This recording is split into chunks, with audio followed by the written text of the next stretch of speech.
Go ahead. If that's darling, oh my God. Yay! Good evening, everybody out in Facebook land and here on our Book and Film Club. This is our last Book and Film Club for the rest of this year because we're taking a little holiday break as we are preparing to go into our big annual book club convention. But tonight, I'm here with the infamous and wonderful Ruthie Landis from Chicago, Illinois. She is one of our authors, and I'm going to let Ruthie introduce who she is tonight. Well, there wasn't much to choose from in this movie to dress up as. So I am Bill Nye, the father after he croaked. I love Bill Nye. Oh my gosh, he would love this. He would absolutely love this. Yes. He has this very understated way of making a huge presence in any film that he is in. Anything. I would love to meet him. He's adorable and he is a rock star. So tonight we're discussing the film About Time, which stars Rachel McAdams and Bill Nye, and then the wonderful young man who plays Domhnall Gleeson, who is been in everything lately. I just saw him in the Peter Rabbit live. It was not an animation, but a live film.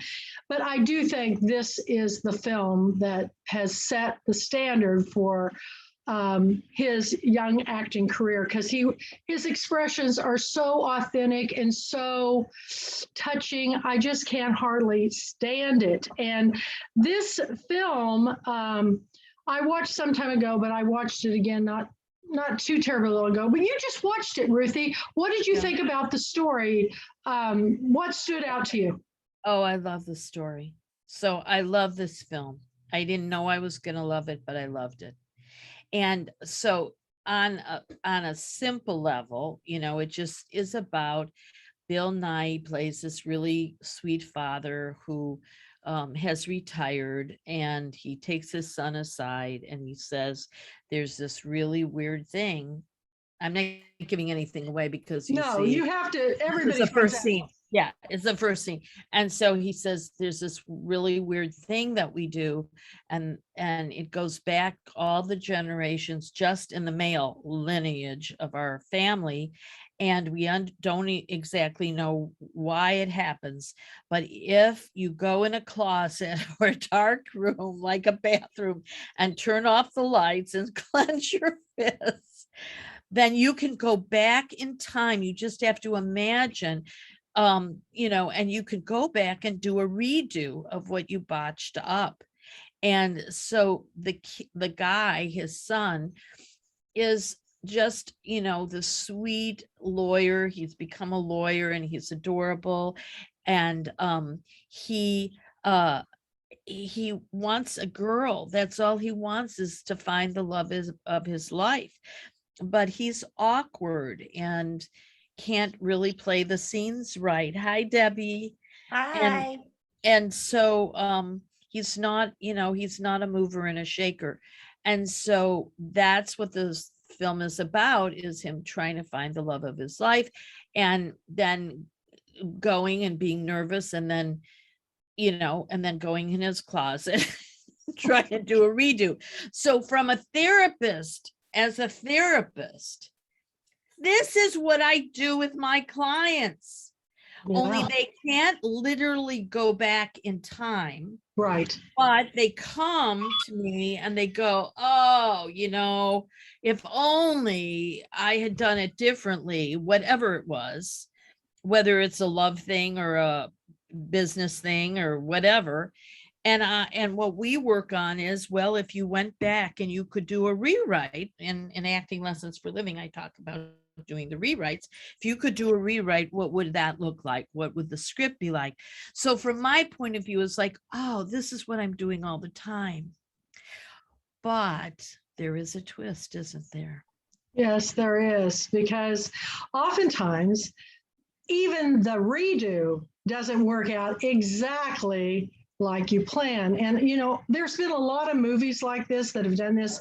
I think about the the movie about Peggy Sue with Peggy Sue Got Married. Peggy Sue Got Married, where she, if I'd only gone back and done this all over again. And there's been lots of movies like this, but this one is so different because, first of all, it's the characters in this movie. It's done it's, I guess, supposed to be a comedy, but it's done in a serious manner, like a dramedy. It's done in a more serious manner and more loving and caring manner than just, I'm going to redo this and I'm going to be the most popular girl or the, whatever. This guy is just looking for love. And my favorite scene in the whole book was when he first meets this girl, when he goes to this club, and it's a nightclub where they go down into a basement, and you have dinner. It's a dinner and a show in the complete dark. And so whoever's sitting next to you, I just, the premise of it just fascinates me, because if we couldn't see each other, have you ever fell in love with a voice? Just, you heard a voice and you fell in love with it, and then you see the person and you're surprised. But I think it's kind of like the backwards way of meeting someone. We all go by appearances, but in this case, it went by the conversation. And I think that's how it really should be, the conversation, people that can converse together in a free way and find that connection. And I just love the whole idea of it. And I love the museum, when they go to the museum and he's waiting, and the crazy Kate Moss thing. For those that have not seen this movie, it's, it was filmed in London, wasn't it? It was in Britain, it was England, Yeah. And the accents are just hysterical. And the characters, it was one of those films that really touched me in a deep way. And I couldn't decide if it was the father or the son or the girlfriend. They were all just lovely. Debbie, have you seen the film? I have. And I have to say that while, the movie is so funny and charming, and that there is sincerity woven into every thread of the story. And that's what makes this movie so wonderful to me. It didn't do as well in theaters as you would expect, knowing how amazing it is. And I was, as I was rewatching, I was thinking, if this had been a Netflix original during quarantine, it would have, 30 million people would have watched it. I agree. It's just amazing that it kind of slipped through the cracks in the theaters. But it's, you were saying that was your favorite scene in the movie. My favorite scene in the movie, as we've alluded to, that when you time travel, you alter the course of events. Right. And my favorite scene in the movie is when he time travels and comes back and his family is not the same as when he left it. And it's just this moment for that character. Donald Gleason plays the role of the boy, that is so beautiful and heart-wrenching and amazing. I don't know, every scene and the other thing I have to say, I'm blathering on because I love this movie so much, was it's so refreshing to see a movie with a great dad-son relationship. Yes, absolutely. We don't see a lot of that. We see a lot of silly movies about mother-in-laws, or, dads are often left out of the picture. And this is one story that the dad was fully engaged with his son. And there's a scene in the movie where it goes back in time and he's with his son again when his son was a little boy. And I don't know if you can do this, but with my children, every once in a while, I have these flashbacks to these moments of, I can remember walking through the woods and my 3-year-old daughter's ahead of me with her puppy. And the way the sunlight was hitting her blonde hair, and she was so happy with the little puppy going through the woods. I'm there, and that's kind of what happened in the movie. It takes you to those places, those nostalgic places that at the time you may not recognize, just how truly important the simplest things in life are. Yeah, and I want to build on the father-son relationship, because I thought that the whole family was a functional family. You don't see that without being sappy, Yes. without being yucky. It was like they laughed at each other. The sister was troubled, Yes. Very but realistic. but deeply loved, deeply loved. And you know, that you can still have the tension and the conflict without having to go to such extremes about dysfunction in a family. Like, that was refreshing to me too, that the mom was a little funny and you know, sassy and so forth, but kind. It was a kind movie, and that when you love somebody, you want to help them and you can't always help them, even Right. if you have a superpower. Right. And that was the craziest superpower ever.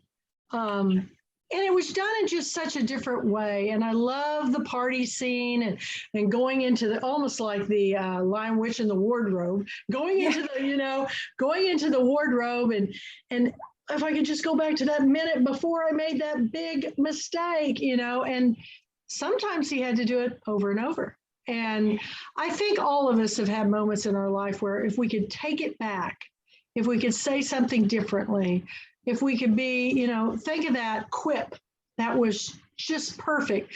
But, you know, that's not the way life is. And I think that's ultimately what we find. Life is messy and we have great sadnesses and we have great losses, but we have great joys because of the child, you know, the child that's born. So I've always been a fan of time travel. I mean, Somewhere in Time, I remember, oh my gosh, when that came out, that was just the soundtrack, just always made me cry, you know.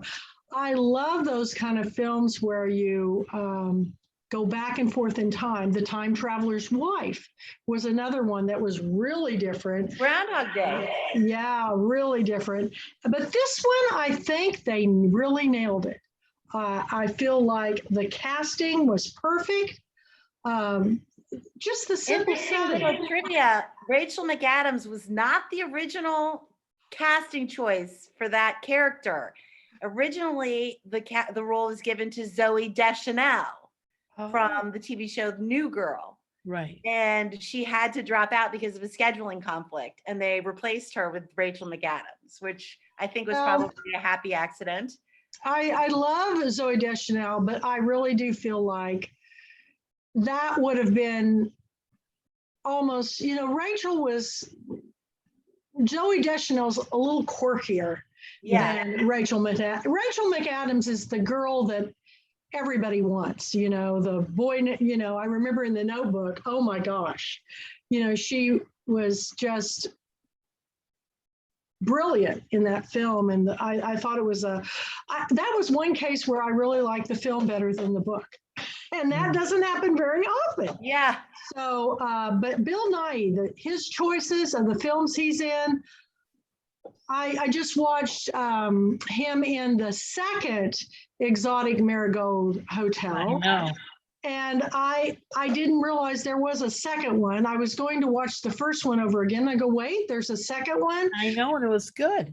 And it was good, but I still like the first one best. Yeah. The conflicts in it were really, but they both were a nice pair. But he's funny. What was the movie?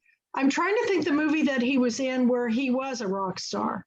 Love Actually. Oh my gosh, yes. And he still looks like an aging rock star with that gangly body.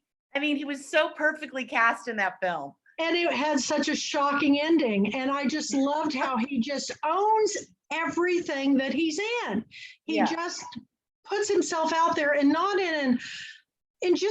it just seems so real. I could see him with the Stones, man. He could have been in it. Yeah. And his business manager, publicist, you know, whatever, he was priceless too. And it's every one of his films, he touches my heart. Me I too. mean, that there's a scene at the very beginning of this film when Bill Nye is talking to his son and he's explaining this gift of time travel that the men in the family have. And this repartee between father and son, I mean, it's like a dance, this dialogue when he says, it's something we can do. And the son says, no, it isn't. He says, yes, it is. He goes, but if it were, which it isn't, yes, it is. No, it isn't. I mean, it's so well done. It's just the simplest thing, but it's the banter of two actors who trust each other completely and can make that material just dance. It was so good. Congratulations to those writers. Those writers were incredible on that script. Yes. So one of my favorite scenes in the movie, well, series of scenes, was, he was a virgin and then he wasn't. And how he went, said, excuse me, I have to go to the bathroom. And he went back and he came back and then he was a better lover. And then he went in the closet and he came back again and he was a better lover. And I just, that was so sweet to me. And That the was- position, like it's it's always the shot is just after the act has been completed. And the first time, he's like on the bed and by the end they're just completely sprawled and the sheet. It's like, wow. Wow, what happened? And he, and it was his first time and it was so tender. And that desire, when you talked about sincerity, the desire to improve yourself. And that's why I said that from a therapeutic, point of view, that's, we can't time travel, but that is what we hope to do, is like, not just to look back and say, how could we play this differently so that we could get what we want, but how could we play this differently so that we could just be a better person? And also how, if we recognize that, going back and doing it over, maybe it wouldn't even come out as good as the first time too. I think we get so caught up in the past and the future, we forget the present, and the present and that moment, every one of those need to be as cherished as much as our memories, as much of what we can do in the future. And it's really about the human connection too, of and big score for father son, big score, because there's just not a whole lot of, I can't even think of one right offhand. Can you? It's usually dysfunction. If we have a father and son, it's something like Big Fish, where the son can't understand the dad's storytelling. Yeah. It's a father who was so commanding, like Pat Conroy's The Great Santini, or I'm just trying to think of another film with a father and son that's lovely. Yeah. Well, the father didn't, the thing was that Bill Nye, and I think this is a real skill that he has. He doesn't have to play the status in the scene. He doesn't have to be better than the person in the scene he's with. He never does that. And yet he comes out the winner on the other side. It's really interesting. And I want to say something to you about the now, the moment, because don't you think that is what he learns, Domhnall Gleeson learns in the end, is that he learns to be more present. And when he's more present, he doesn't have to redo the scene again. Right. And we're all just so busy about going through our lives fast. We need to slow down and just recognize right now, Ruthie and Debbie and I are having this wonderful conversation. And I look forward to it every week. Now, Debbie, you missed, but I've got to explain what Ruthie's doing. Ruthie is Bill Nye in the afterlife. He's gone. She couldn't figure out what character to do. Obviously, it would be hard for all of us to play the Rachel McAdams character. And, maybe the mom, I don't know, but I think that's brilliant for creativity. You always have the best ideas, that's great. But love these conversations that we have, and I hope more that are listening out on Facebook will jump on board and let's talk movies, because it's sharing each other's lives through experiences we're having of watching film and seeing storytelling in action. So I think this will grow, and I think that Debbie, I don't know if you heard this, but this is going to be the last one this year. We're going to start back up after our girlfriend weekend, because so many of our our people that are following us and everything have family events with holiday. I mean, here it is, Halloween is coming up tomorrow night. It's getting harder and harder to catch a time. But when we start back up, I got your recommendation. I'm looking for more recommendations out there on Facebook, and I hope more people will join us. But I have a few that I'm going to come back with that I think are going to amaze you. And I want everybody to know that next summer, I'm actually going to have a Pulpwood Queen Film Festival that's like this book and film club. So we're going to watch films, and then we're going to have people who jump on board our film festival, vote for their favorite film, vote for the best film. We're going to have categories. It'll be a lot of fun. We're going to pick our authors' books that have gone to film. And I can't tell you how many of them have, like Catherine Stockett from The Help, Elizabeth Gilbert from Eat, Pray, Love, let's see, Ronnie Hall and Denver Moore, who's now gone, but same kind of different as me. It's a Dog's Purpose by W. Bruce Cameron. We've just got Marcy Henna has a film that's out, and got another one coming up with What Lies Ahead. We have lots of even works for HBO and Netflix and things of our authors. In fact, Regina Louise's book that I read early in the 2000s with my book club, Someone, just got made into a film that's on Netflix. If you haven't seen it, I think it's I'm Somebody, Someone, but it's the story of Regina Louise. And it's I loved it. That was a great choice. Right. I would like to make a plug. Can I do a plug of a new film? So I'm on the Screen Actors Guild, nominating, committee or whatever. Whoa. So they send me new films, and I get to watch them so I can nominate for Screen Actors Guild. And I just saw last night a movie called Mass, MASS. Oh. What is that? Do you know, Did you Debbie? I haven't seen the film, but I've seen ads for it. Well, it is spectacular. Really? It's spectacular. It takes place, basically 3/4 of the movie is 4 actors in a room together. And it is about the mass shootings, that are happening, but it's 2 sets of parents. One is the parents of the murderer, and who also dies, and the other is the victim's parents. And these are brilliant actors. One I was co-starred in House of Blue Leaves with Ann Dowd, and I think she is exquisite in this film. And Wow. and I mean, it's a teeny cast. It was such a low budget film, but the acting is spectacular. So if you get a chance to see Mass, Is it's not it a big out film. anywhere yet? Because is it being? Yeah, I think it is, or going Okay. to be momentarily. So just watch for it. It's I spectacular.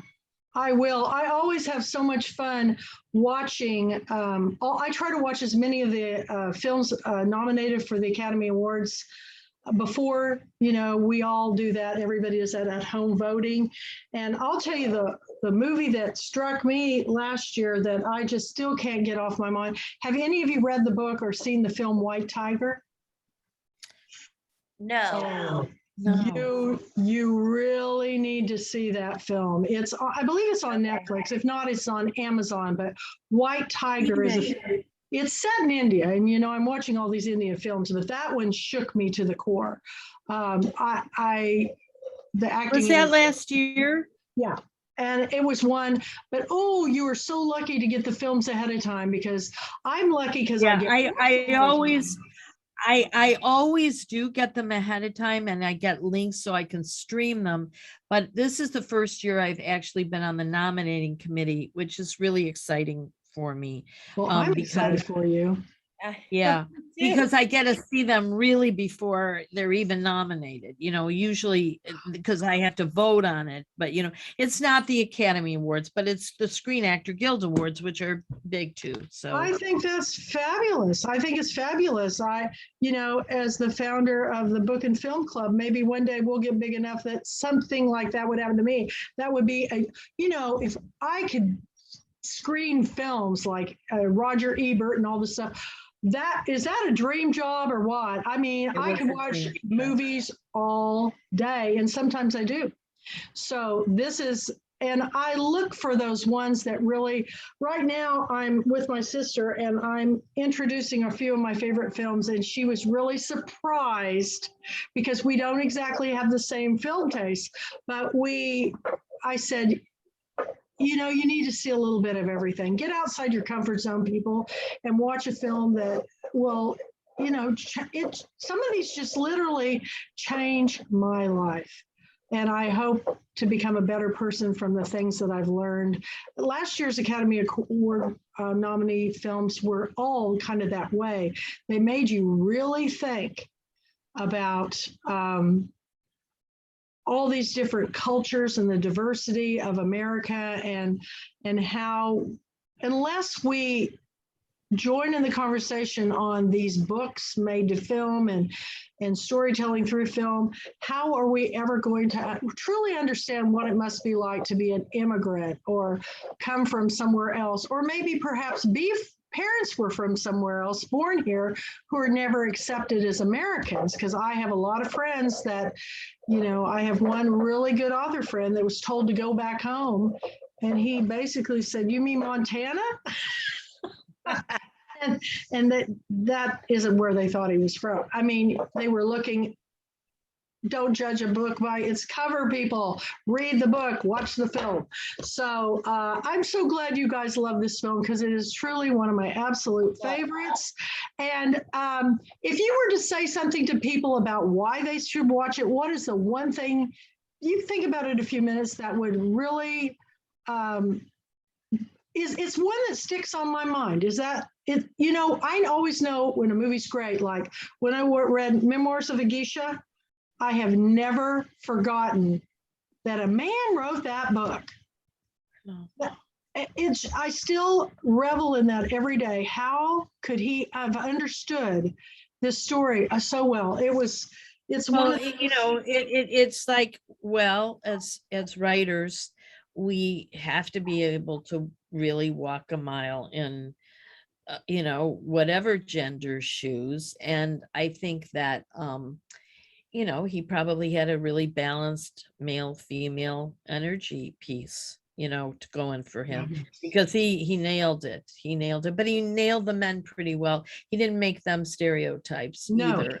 No, but I do want to say, for me, that was such a profound question you asked, because I don't want to slip by that. Like, what was I left with? That was the question last week that I said about Mrs. Henderson Presents. I said, I loved watching the film. I loved the acting, but what was I left with? What did I take away? And in this movie, for me, because he will inevitably lose his father, as you see, it really made me think of relishing the time that we are here and how fragile it is with the people that we resonate with. And that's what hit me, that the time travel, yes, improving yourself, but really finally what it gets to in the end is make every moment count. Be present in the presence. That's what I took away. How about you, Debbie?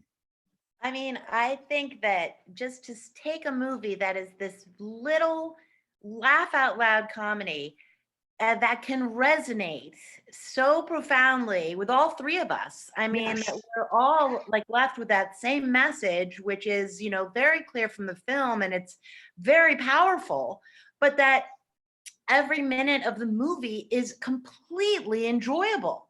You know, the movie is fairly light. It's, you know, there's lots of quippy dialogue and lots of laugh out loud moments. I mean, there's definitely moments where you're laughing through tears, but then to finish the movie and have that message stay with you is, I mean, there's maybe a handful of movies in my life that have had that kind of power. It's And really low budget, like this movie Right. Mass, very low budget, as low budget as you can get. And then this movie was so low budget. I mean, how many, you know, just a few different locations, that's all that was Yeah. there. So yeah, these smaller films, they can be really as profound as any of the big, huge. sometimes more so. Yeah. Yeah, hopefully, because of this book and film club, people will recognize that it may not have been a big blockbuster when it came out, but neither was It's a Wonderful Life. That's right. It didn't become really the all-time favorite Christmas classic until years later. So maybe people will watch the film, and I think it doesn't matter what age you are in this film. I think everybody's going to love it. It's a, And you know what I have to say, you guys, it's so much to do with timing, with what other films it's up against at the moment. You are, Kathy, the most generous theater critic. You're so, you know, compassionate and enthusiastic. And, you know, most critics aren't. I used to say to my son when he was growing up and I was a full-time actor, I used to say to him, you could be anything when you grow up except a murderer, a thief, or a critic. Well, let me tell you why I believe in that so much. I think we are told that so much that things are black and white. This is a horrible film. This is a great film. This is a horrible book. This is a great book. When in truth, each film, each book, people bring their own experiences into, and a book or a film that may not be the most important film to you is to somebody else. It touches you.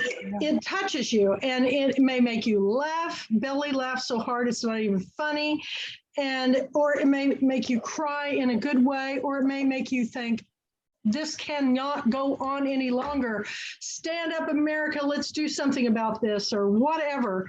I think that I see my job is that I show people all the diversity and stories there are in the world, and we can learn from every one of them. There is no good or bad. It's different from every person. And I had in our new magazine coming out, Reading Nation magazine, I had a really good friend write about me. And she said, you know, I can't figure out why in the world Kathy picked some of these books. I hated them so much.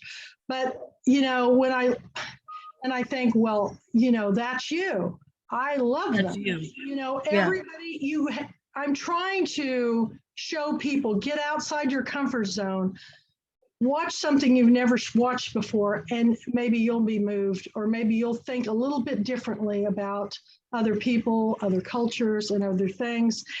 There's got to be peace in this world, and that's, I think, the biggest way is educating ourselves, whether it's studying in school or watching films or, you know, acting, whatever we're doing, learn from the experience and live in the present. And the older we get, the more we realize that is probably the most important thing we can do right now is look at the relationships in your life and focus on the present. Do that, and this world is going to be a better place. World peace, y'all. And I really believe that. I'm not saying that facetiously. I really believe that if people will just stop, be kind, and listen to somebody else. And you may not agree, but it's okay. That's okay. It's okay not to agree. So to all the people who love this film, yay! And to all the people who maybe not, wait till next time, we've always got next time. Kathy, Phil, if go we ahead. have a few minutes, we could just continue on with Edward Scissorhands, and that way Ruthie won't have to change costumes. Oh my God. And you know what's really funny? I was Edward Scissorhands like 7 years ago because I love that film.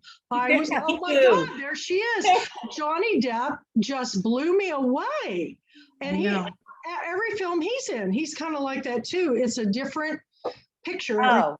But that movie was one of my favorites because I had never seen anybody transform themselves into something I had never experienced before. And the fact that I was a hairdresser, Yes. and those, Yeah. so I had to do it one year, and people go, oh my gosh, Kathy, the things you come up with. And I say the same thing about Ruthie. I mean, we've got a whole wig collection now, don't we, girl? We have a whole. Honey, oh my God. And we had a block party here.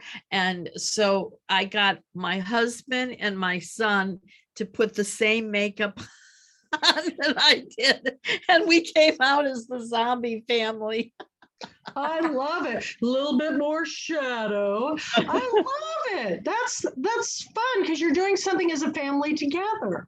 Yes. I posted another photo this week of I think I was at the Decatur Book Festival. I was at one of the book festivals speaking, and I had some time off, and it was Halloween. Maybe it was the Louisiana Book Festival, but anyway, because it's around this time, there was a family, a mother and two children, and the mother came as Miss Clavel, the nun from the Madeline storybook series, and her son was the Spanish ambassador's. That was the little boy, Pepito, and then Madeline was her daughter. And I snapped a photo of them, and I laughed my head off because my youngest daughter was named Madeline because her oldest sister loved the Madeline storybooks, and she said, if it's a boy, Mom, she goes, I want to name him Pepito. And I just prayed and prayed and prayed I'd have a girl, so it'd be Madeline. Thank God, because at the time it would have been Pepito Patrick, little PP. And I just thought, talk about setting a child up for being totally humiliated in school. But luckily we have Madeline.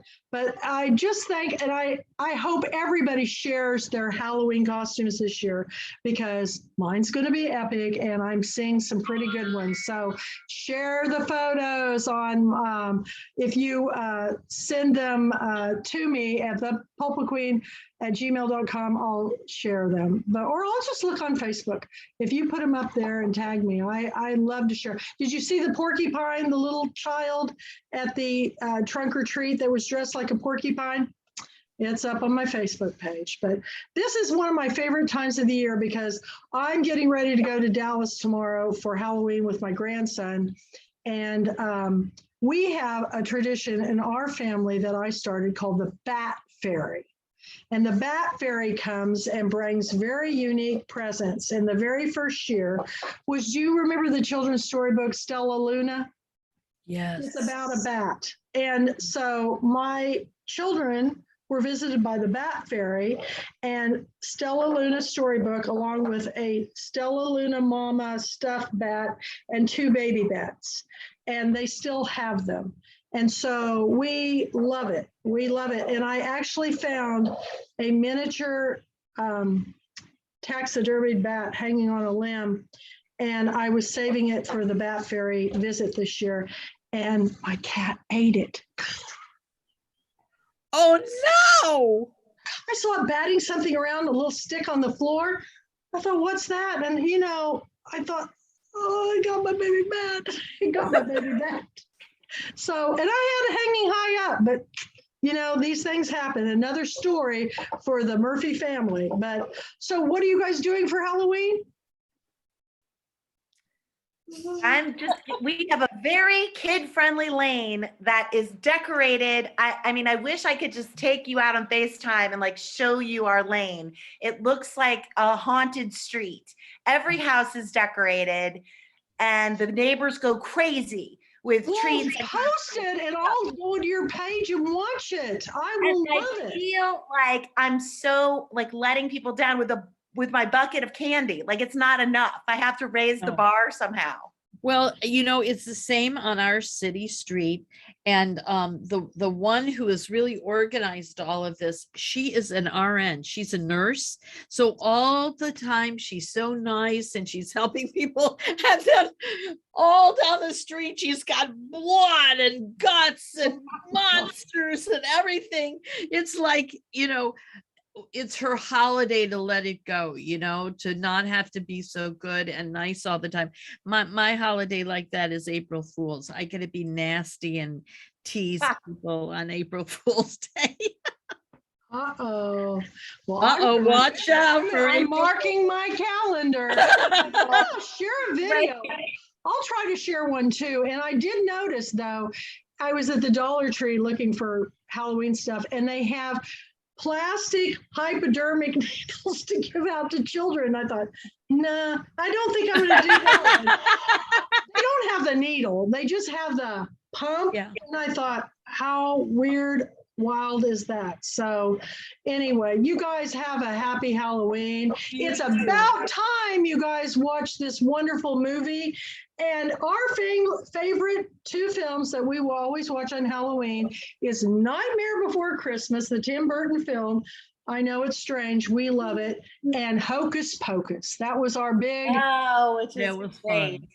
big two shows that we like to watch. So you guys have a very happy Halloween. Thank you for joining me. We'll be back in 2022, right after Girlfriend Weekend with Book and Film Club. And stay tuned for the Pulpwood Queen Film Festival, summer 2022. And everybody come to Pulpwood Queen Weekend. Yes. Oh my gosh, I've got the program up at www.readingnation.com.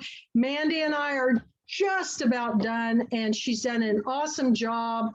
And I think it's up on the website. So readingnationmagazine.com. Thank you all for joining me. I will see you at the movies. Bye-bye. Bye, Debbie. Bye. I love Bye, it. Bye, Ruthie. Bye.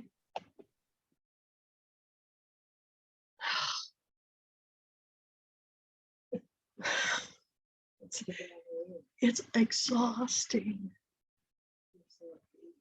Did you, I got to show you Ruthie's outfit. Oh my God. She came as Bill Nye. Have you seen About Time? Yes. Huh? Yes. Okay. She came as Bill Nye in the Afterlife. Did you see her picture? I'll show it to you in a minute. It's downloading.